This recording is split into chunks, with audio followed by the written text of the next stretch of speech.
Quel prix on doit payer pour devenir riche? J'ai fait quelques insomnies récemment, j'ai passé quelques heures à regarder sur YouTube les vidéos françaises sur comment devenir riche. Il y a quelque chose en fait qui m'a dérangé dans tout ce que j'ai vu, c'est la fausse promesse de la richesse. Comment dire? Il est évident que quand on n'a pas de pognon, la vie c'est beaucoup plus dur, et quand on a une vie avec du pognon, c'est beaucoup plus simple et beaucoup plus facile et beaucoup plus agréable. Ça, je ne remets pas ça en cause. En revanche, c'est quelle quantité de temps et d'énergie on doit dépenser pour devenir riche. Quand j'étais jeune, j'avais une centaine de clients en gestion, et c'était des clients âgés. Ils m'ont rendu un énorme service quand j'avais 22 ans. C'est qu'ils ne se connaissaient pas, hein. Ils étaient tous aux quatre coins de la France, ils avaient tous plus de 50 ans. Et à peu près l'intégralité d'entre eux regrettaient, avaient une vie pleine de regrets sur leur choix de partenaire amoureux, sur ce qu'ils avaient fait comme activité. C'est des gens qui avaient de l'argent, hein, ils avaient tous plus de 500 000 euros, donc ils étaient considérés comme riches au regard de la France. Et pourtant, je me souviens très bien, il n'y en avait pas un qui était satisfait. Ça a commencé à me perturber assez rapidement en fait, parce qu'ils étaient aux quatre coins de la France. Il y en avait qui étaient en ville, il y en avait qui étaient en campagne, il y en avait qui étaient mariés avec des enfants, une vie de famille, d'autres qui étaient seuls. Bref, il y avait tous les profils. Mais il y avait un truc qui était sûr, c'est qu'il n'y en avait aucun qui était vraiment pleinement satisfait. Alors qu'ils avaient, quand on a l'argent, une fois qu'on a l'argent, le seul enjeu de la vie, c'est d'essayer de se rendre satisfait par sa vie. Et donc ça m'a beaucoup perturbé, forcément, de voir autant d'échecs. Quand on est jeune, on n'est pas préparé à avoir autant de gens avec des moyens échouer. Puisqu'on nous dit, grosso modo, la rhétorique, c'est gagner de l'argent, et une fois que vous aurez du pognon, et ben, la vie va être cool. Et en fait, ça marche pas trop comme ça marche un petit peu comme ça, mais pas trop. Et en fait, quand on regarde toutes ces vidéos pour comment devenir riche avec toutes les stratégies qui au demeurant sont plus ou moins vérolées, c'est surtout la question que je trouve il faut apprendre à se poser, c'est qu'est-ce que je veux dans la vie, à quel prix, quelle quantité d'énergie, jusqu'à quel point je me bats pour du pognon. Parce qu'il y a un modèle qui est clair, j'en ai rencontré des centaines des gens comme ça, et j'ai eu énormément de témoignages par ailleurs. Le chemin le plus classique qui est vendu en France, c'est voilà, on a 25-30 ans ou 32-35, on monte une boîte, on se défonce la tronche pendant 25 ans dedans, voilà, et puis quand on arrive à 50, 55, 60 ans, pour certains entrepreneurs ça a marché bien. Marcher bien, ça va de ma boîte vaut 1, 2, 3 millions, à marcher très bien, ma boîte vaut 10, 20 millions, à marcher super bien, ma boîte vaut 100 millions. Et généralement, ces mecs-là, parce que je les ai croisés aux quatre coins du monde, ils vendent leur société à 50, 55 ans, donc ils cachent, et généralement dans la foulée, ils divorcent, et puis s'expatrient de France. C'est vraiment le grand classique, il y en a plein à Malte, il y en a plein en Thaïlande, il y en a plein partout, il y en a à Londres, il y en a en Suisse énormément. Voilà, il y a des centaines ou des milliers de mecs qui ont suivi cette voie. Donc à 55 ans, qu'est-ce qu'ils font? Ils s'achètent un bateau, une bagnole de sport, ou une Jaguar, ou une Bentley. Voilà, ils se voyagent partout, ils se tapent des poufs qui ont 20 ans de moins qu'eux. Donc ils font ça 3, 4, 5 ans, et puis au final, ils se réveillent à 60 ans, ils se disent quand même merde, j'aurais dû, c'est à peu près tout ce qu'ils disent, j'aurais dû lever le pied avant dans le boulot, et j'aurais dû profiter de la vie bien avant ce que j'ai fait. De toute façon, dans le fond, je n'avais pas besoin d'autant d'argent que ce que j'ai aujourd'hui. C'est à peu près, c'est un constat, mais ça revient systématiquement. J'ai rencontré très peu de gens qui étaient vraiment accros à la consommation de luxe. Aujourd'hui, il y a, du fait de l'inflation des banques centrales sur les actifs, on peut tout à fait se ruiner en achetant 2, 3, 4 maisons super chères, un appart à Londres, une baraque je sais pas où, un autre appart à New York ou n'importe où en Asie. Et à vite fait d'avoir besoin de beaucoup de moyens financiers pour être satisfait. Une bagnole, un bateau, etc. Mais la plupart des gens au final, ils ont besoin d'une maison ou deux, une voiture, quelques voyages, grosso modo. Même avec 10 millions d'euros, c'est impossible de cramer 10 millions d'euros dans la consommation. Donc en fait, mon expérience par rapport à tous ces gens-là, c'est qu'ils ont dépensé beaucoup trop d'argent à gagner beaucoup trop de... Ils ont dépensé beaucoup trop de temps à gagner beaucoup trop d'argent par rapport à ce dont ils avaient besoin. Et moi, c'était la conclusion que j'ai tirée quand j'étais en contact avec tous mes clients à l'âge de 22 ou 23 ans, c'est qu'il ne fallait pas tout donner pour devenir riche, il fallait doser en fait. Et c'est toujours ce que j'ai fait. Même si j'ai faim, hein, j'aimerais bien gagner 10 millions, 50 millions, me défoncer la gueule au boulot. J'ai une partie de moi qui est pour, mais j'ai toujours essayé de la contrôler, de la dominer, de manière à doser mes rentrées d'argent par rapport à ce que j'ai envie de faire.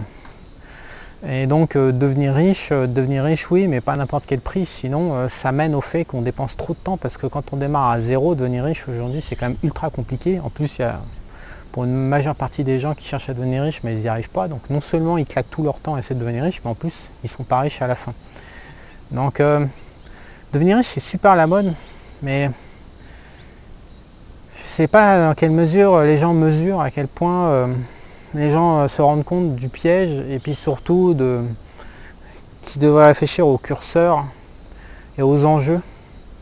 Riche, c'est qu'une partie de l'équation. Et en plus, qu'est-ce que je sais riche? Moi, il y a plein de gens sur Objectif Eco, ils sont bien plus riches que moi. Il y a beaucoup de gens sur Objectif Eco qui ont 2, 3, 5, 10 millions d'euros. Il y en a un paquet. Quand je dis un paquet, c'est des centaines et des centaines de personnes qui vraiment ont réussi professionnellement bien au-delà des standards. Et la question, c'est l'âge à laquelle on a son argent. Et surtout la question, c'est qu'est-ce qu'on veut faire de sa vie. À mon avis, c'est devenir satisfait, ça devrait être satisfait par sa vie, ça devrait être supérieur dans les recherches à devenir riche. Et donc si j'ai un conseil à vous donner, tiré de tous ces échanges que j'ai eus avec ces gens, qui peut-être vous donnent envie vous avez peut-être envie de devenir riche ou de faire partie des gens très aisés. Si j'ai vraiment un conseil à vous donner, c'est d'abord de déterminer votre prix. Chacun a son prix en fait. Chacun a ses besoins matériels, et je trouve que le plus gros danger, ça consiste à vouloir devenir riche sans savoir son prix. À quel prix vous êtes satisfait, le prix de sa satisfaction, et au-delà duquel c'est beaucoup moins rentable de travailler pour gagner plus d'argent. Moi je peux vous le dire, le mien, parce qu'il n'a jamais changé depuis 10 ans. Moi il est situé entre 20 et 30 000 euros par mois. Au-delà, en fait, j'ai jamais vraiment...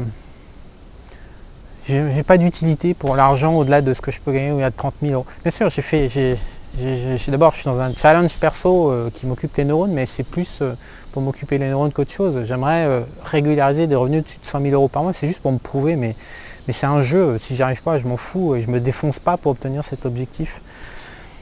Mais ce que j'ai constaté, c'est qu'au-delà de 30 000 euros par mois par rapport à mon mode de vie, j'ai pas de contrepartie matérielle qui soit satisfaisante, qui me permette de toucher un bénéfice de satisfaction de vie. Voilà, donc j'ai toujours juxtaposé d'un côté la satisfaction que je peux obtenir dans la vie avec la quantité de pognon et de finances dont j'ai besoin pour tout satisfaire. Et j'ai rencontré beaucoup de gens qui n'avaient pas connecté ces deux sphères de la vie ensemble, et donc qui étaient dans une course. Aujourd'hui, on sait qu'à la rat race, donc tous les salariés dansent pour le système, hein, on leur vole leur vie. Ils sont salariés, on les fait danser 40 ans, on leur donne des clopinettes, ils se réveillent tous en crise à partir de 40, 50, 60 ans.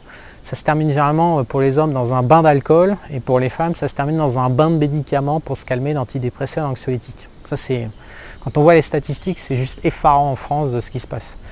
Donc je n'ai pas arrêté de m'exprimer sur Objectif Eco. Sortir de la rat race et devenir indépendant si on peut, c'est vital. Pour récupérer la liberté, pour pouvoir faire ce qu'on aime et tout, c'est vital.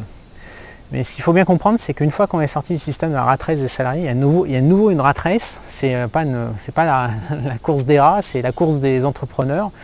Il y a un nouveau circuit qui est en place pour les entrepreneurs, où on danse vers des objectifs à nouveau, alors beaucoup plus élevés que dans la rat race, mais n'empêche qu'on danse. On se laisse happer par tout un tas de valeurs, de compétition, d'environnement, de productivité. Et ça mène nulle part. Ça mène aussi nulle part dans la rat race que ça mène nulle part dans la compétition des entrepreneurs. En plus, il faut vraiment Je pense qu'il faut insérer, il faut créer 3 catégories. Il y a la catégorie des salariés, donc la rat race. Ensuite, il y a une catégorie intermédiaire, c'est la catégorie des indépendants qui n'embauchent pas de gens, donc ils vendent leur travail ou ils ont une activité avec effet de levier, mais ils restent indépendants. Donc ils sont un peu organisés en bande d'indépendants, ils achètent des prestations, etc. Mais ils restent seuls. Voilà, ça, j'en connais beaucoup et je suis resté là-dedans pendant quasiment une décennie. Je ne voulais pas passer à l'étape supérieure parce que je considérais que ça allait apporter trop d'emmerdes. Et ça apporte trop d'emmerdes, je peux avoir expérimenté. Et ensuite, vous avez la catégorie supérieure. La troisième catégorie, c'est les entrepreneurs qui commencent à constituer une équipe. Et donc, il faut la payer tous les mois. Donc, les coûts fixes augmentent énormément. Et donc, les risques aussi, parce que tous les mois, il faut rentrer pas mal d'argent pour juste payer l'équipe. En contrepartie, il y a une équipe, donc il y a plus de possibilités de développement. Donc, le business devient plus gros. Et pour chacun de ces ensembles, j'ai constaté, pour avoir beaucoup discuté avec beaucoup de personnes différentes, il y a toujours une compétition, il y a toujours un espèce de système qui nous fait danser. Et je pense que c'est un énorme piège, il faut en sortir, il faut le casser, il ne faut absolument pas se laisser happer par le système dans lequel on tourne. Donc indépendant, entrepreneur ou salarié, il ne faut surtout pas, il faut vraiment avoir la force d'esprit de définir au départ ce qu'on veut vraiment, ce qui nous rend satisfait. Et être salarié, être entrepreneur ou être indépendant, c'est juste un outil au service d'être satisfait dans la vie et non pas l'inverse. Il y a beaucoup de gens, et je suis été dedans, je me suis fait piéger dedans aussi nombreuses fois, mais j'en suis souvent ressorti. En fait, je fais des allers-retours. On est nombreux à estimer qu'on va être satisfait si on obtient quelque chose dans la rat race ou dans la course des entrepreneurs ou des indépendants. Mais c'est l'inverse, c'est pas je suis satisfait parce que ça marche dans mon business ou parce que j'ai obtenu tant d'argent, parce que je me suis acheté telle chose. C'est je fais des choses dans ma vie privée qui vont faire que je suis satisfait et j'ai besoin d'argent. Bosser, c'est juste pour apporter de l'argent, pour financer la vie privée. En fait, la finalité de la vie, je ne suis pas sûr que ce soit le travail, d'être entrepreneur, de réussir, d'avoir la reconnaissance de ses pairs ou d'être indépendant, ou la reconnaissance de ses amis, ou de sa famille, ou de sa nana, ou ce qu'on veut. Je ne suis pas sûr que la satisfaction dans la vie dépende de ce genre de choses. Il faut d'abord savoir ce qui nous définit, ce qu'on veut dans la vie, ce qu'on est et ce qu'on aime. Et ensuite, voilà. Donc bon, j'arrête pas de me répéter, mais grosso modo, c'est quand même, il faut prendre... Et donc on a toutes ces vidéos sur YouTube, devenir riche, le mot-clé sur Google, il marche fort, sur YouTube, ça marche fort. Il y a on a beaucoup de publicité, on est abreuvé par des stimuli qui nous poussent là-dedans.